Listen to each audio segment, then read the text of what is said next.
G'day, welcome back to Waller Customs. I'm Brett Waller.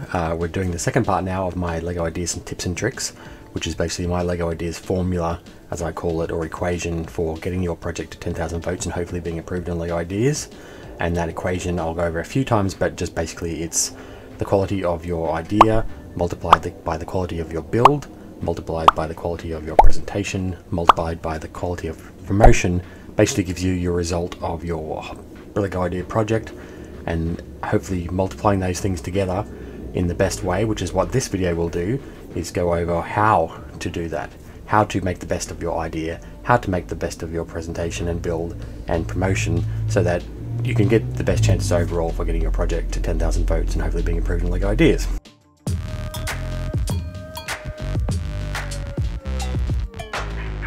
So out of all of those four items in the equation, the idea is absolutely the most important out of all of them across the board.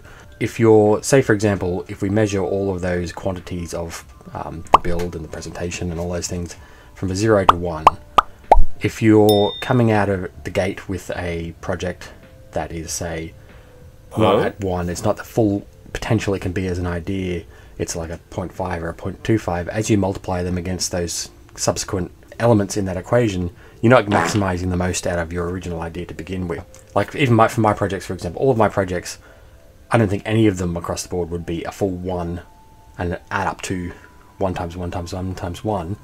I think every project has weaknesses and strengths. There's no such thing as a perfect LEGO ideas project. So it's just about maximizing and getting the most out of that original idea as you can. So that's where the first idea, if you're multiplying 0 against 1, it's always going to be 0. So you're telling me there's a chance? Yeah! So that's where this is the most important out of all of their aspects. And if you don't come up with the best idea, you're not really gonna get much success, and you're gonna hit a bit of a wall, I think you'll find, on LEGO ideas as a platform. So the idea that you come up with, whatever that is, and even I'm not a good judge for that. I've developed projects that have gone nowhere, and projects I thought would fail have succeeded, both my own and others. But your idea is the ultimate motivation and element for promoting your project to other people. So whatever the idea is, it's what's going to capture people's imagination and spur them to vote for your project. So whatever you come up with, your idea needs to be so compelling and so undeniable that people just want to vote for it straight away. They want to share it. They want it to become a set on the shelf that they can buy. So that's where that idea, whatever you come up with, if it can bypass that hurdle and motivate people to vote immediately and be so excited for it that they'll share it and they'll become your promotion, that's going to go a long way towards success on the LEGO Ideas platform. If maybe it's just a quick brain fart of an idea and you've just thrown it out there, you'll find the same kind of reaction will come from the people who receive it. They'll just go, oh yeah, it's kind of cool, you know, whatever. But if it's not going that extra hurdle, it's not really going to jump out to people, because it's really hard to get people to motivate to vote. You're asking people who just going about the business, surfing the net, doing whatever, to go out of their way to vote for your thing. So you're just fighting against really basic hurdles, like someone just doesn't want to log in. Like say I'm on my phone and see a LEGO Ideas project. I'm used to using the PC, for example. If I see it on the phone and I don't vote for it immediately because I'm on my phone and I don't really want to be bothered signing in on my phone, I just won't do it. It has to be so undeniable. You want to do it right there and right then. So talking about the ideas generally, your build isn't your idea. Your idea goes beyond just a cool build, a cool LEGO mock. There's a huge difference between a great LEGO mock and a LEGO Ideas project that can potentially be successful, because a LEGO Ideas project is more than a mock. It's something that can be bought on a shelf and can be packaged up in a way that's really easy to communicate. And that's one of the biggest hurdles you'll find, is you need to, whatever your idea is, you need to communicate it really effectively and really easily. And that some of that's through the presentation, some of that's through the build itself. If you can convey that idea with no words at all, you've gone a long way towards success on LEGO Ideas. Whatever your concept is, if you don't need words to convey it, you're going a long way towards success. But as I said, a great mock isn't enough for a LEGO Ideas project. It needs to go beyond that. It needs to be the good build with a hook. And that hook, every project really needs a hook. So sometimes that hook can just be as simple as something familiar to someone, so a TV show or a movie or a band or a vehicle or something they've known from somewhere before. That can be a hook that people just latch onto instantly and know, and that familiarity breeds motivation to vote. The hook can also be a really interesting or unique building technique or functionality that we haven't seen before in a LEGO ideas set, or maybe a functionality that's used in a particular way that makes that thing really cool or interesting or useful. So the hook can be anything from basing the concept or partially the build, but if you don't start out with that solid idea to begin with, it's going to cause issues later on when you go to try and present and promote it. Ideally, if you can get more than one hook, that's even better. So if you have an interesting license or a theme attached with an interesting functionality or multiple functionalities, that's even better. So the more you can sort of wrap up in your project to make it so compelling as compelling as possible, the better.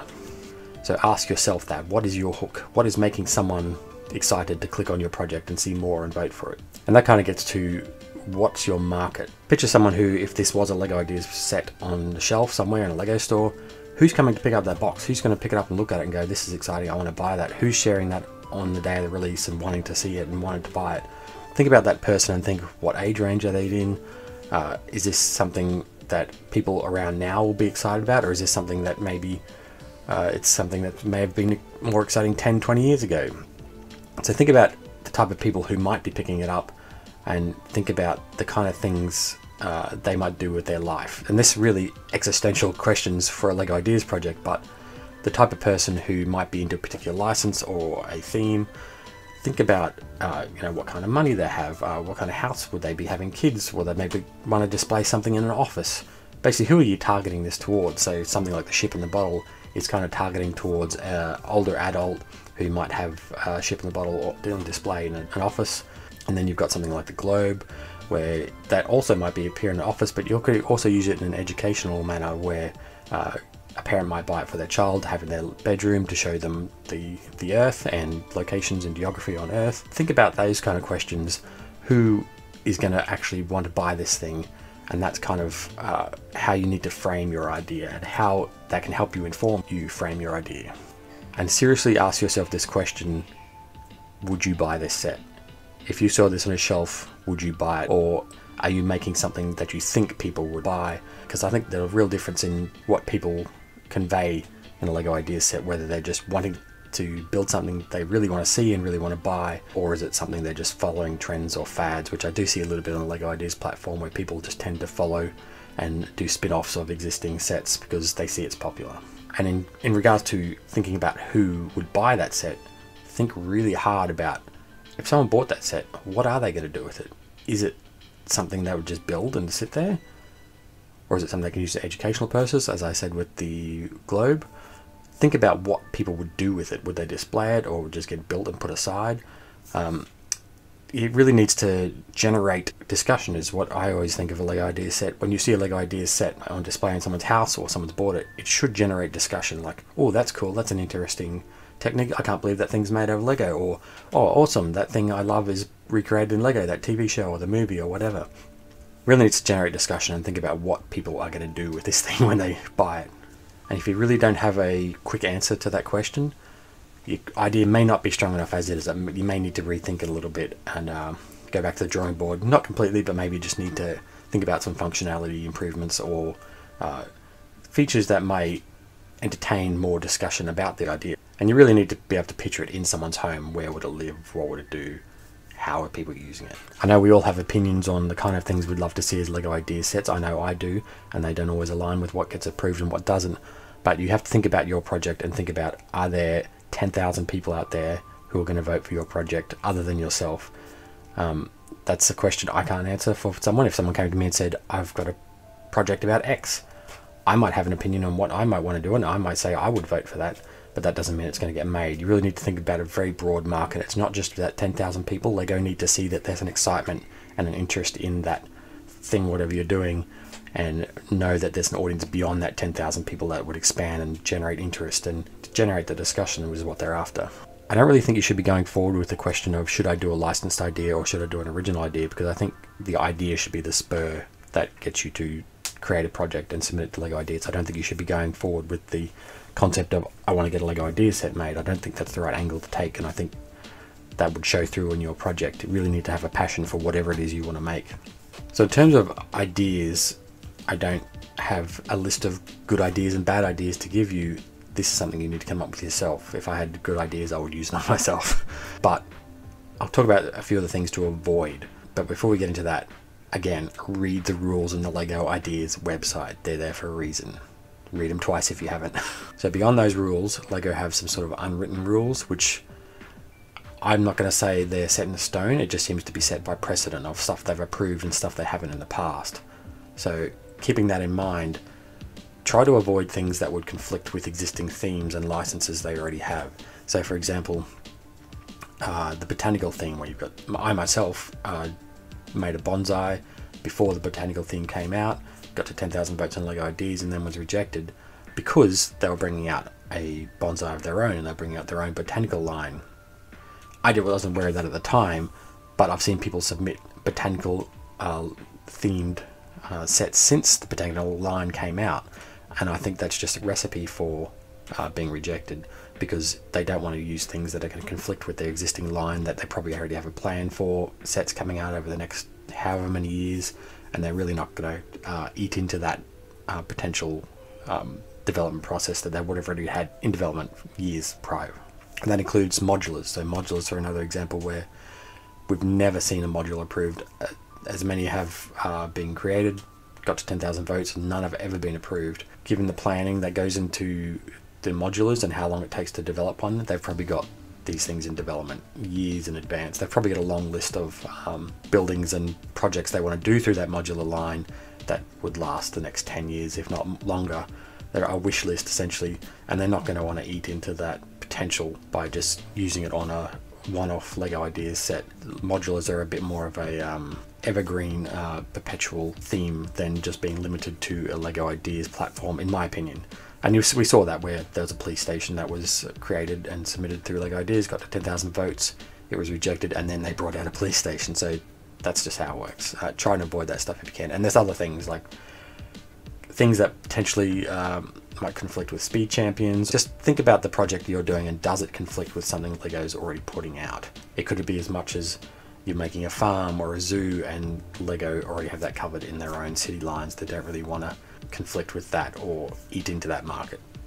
There's a lot of spin-off ideas I see get submitted to LEGO Ideas that I think should probably be avoided. So things like when the blacksmith got approved, or the Barracuda Bay, for example, there was a lot of spin-off accompanying sets that people were creating to try and piggyback off of that success, which I don't think LEGO is really interested in. I think they want to come up with new things and generate new interest. So the Barracuda Bay, for example, was a throwback to those original pirate sets, and it had that cool functionality of being the boat and the island in itself, and that gave us that hook we were talking about earlier. And that just doing a spin-off of that alone isn't quite enough to generate enough interest, in my opinion. You need something more compelling than that. There's not quite so much of it anymore, but there was a trend which LEGO has in the guidelines, which they would like to avoid, is cause sets. So whether it can be as noble or as honorable as you could come up with, ideas where people want to help other people or support a charity. LEGO doesn't tend to want to entertain those kind of projects, because they do put LEGO in a very difficult position where there may not be a market for that particular project or idea, but in rejecting it, it puts LEGO in a really bad position where it makes them look like they're not supporting that particular charity or the cause. So I would try to avoid those wherever possible. Another thing, think about your idea in terms of the global audience. It's fine to have things that are more appealing to a certain sector of the worldwide audience, but it needs to go beyond just one country or one region. So if your project is based on a particular country's sport team or something really exclusive to your country, it's probably not going to have much success. You may be able to get a good groundswell of people supporting your project because they're local and they want to support that thing they love, but beyond that audience, I don't think there's enough capacity there for LEGO to approve something and go, hey, this is going to be a big seller worldwide, let's make it. So I think that's something to try and think about and avoid if you can. Another thing, it's not so much to avoid, but something to think about. There's a certain trend at the moment, which I'm not a fan of personally, is there's a trend on LEGO Ideas of recreating real life objects, but not having the functionality or anything near the functionality of that real world object. So things that are just a recreation of a thing of the past, an appliance or something like that. The thing in itself needs to have an inherent display possibility or a functionality that can be useful to someone, and to generate that conversation we were talking about. Just recreating something out of Lego just because you can isn't really a great LEGO Ideas project in itself. And think about that in terms of, if the thing you're making wasn't made of Lego, would someone display it in their house? Would it generate interest, or would it just be, oh cool, you made that thing out of Lego? So the piano that was approved was a perfect example where Lego took that original concept of a playable piano. They couldn't actually make that function as a playable piano in the real sense through the LEGO Ideas platform, because there's too many strings to be pulled, no pun intended, for creating a real life piano. So they tied it in with the app and made it playable through that manner. That's something I think Lego came up with. I don't know if that was created by the fan designer themselves, but that's a way it took something that is functional and does a thing, doesn't actually do the function, but they found a way to kind of wrap that hook around it. But you have to be careful, because Lego doesn't actually allow you to generate new pieces or new technology around a project. It has to be limited to what's available right now. But if you can see that little hook in there with your project for Lego to potentially do that internally, they can make that decision after it's been approved. But that's provided there's enough interest in your project and your idea to actually make it happen.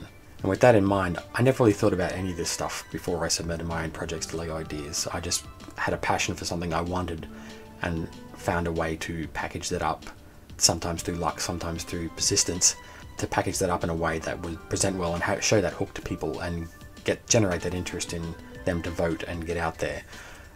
So keeping that in mind, I never thought about any of this, and neither should you. If you have an idea that you're very passionate about, don't just keep pushing it, but if you can think about ways of using some of the information I've given you to wrap these things up in a more compelling package, I think you'll do better in the long run. But ultimately, it's you as the creator of a LEGO idea set that's responsible for your success.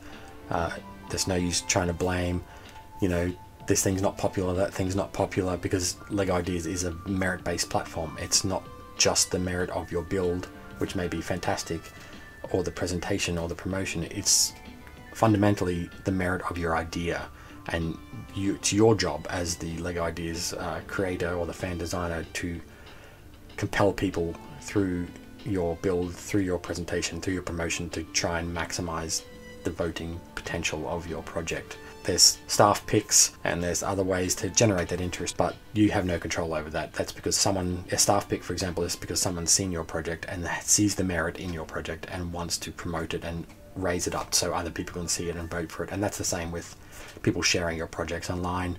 If you do a good enough job across the board of all these elements, which we'll go through in later videos for the promotion and the presentation and the build, if you do a good enough job across the board with that, it can promote itself, because people will be so excited they'll want to get out there and vote for these things and get other people to vote for it as well.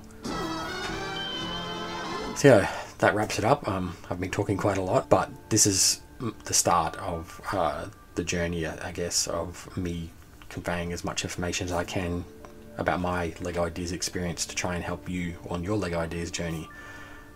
Hopefully you stick around and watch the remaining 3 videos, and as I said, if you've got any questions, maybe we can follow them up individually in each video, or maybe I'll just do it at the end and we can wrap it all up at the end. But anyway, thanks for watching. See you next time.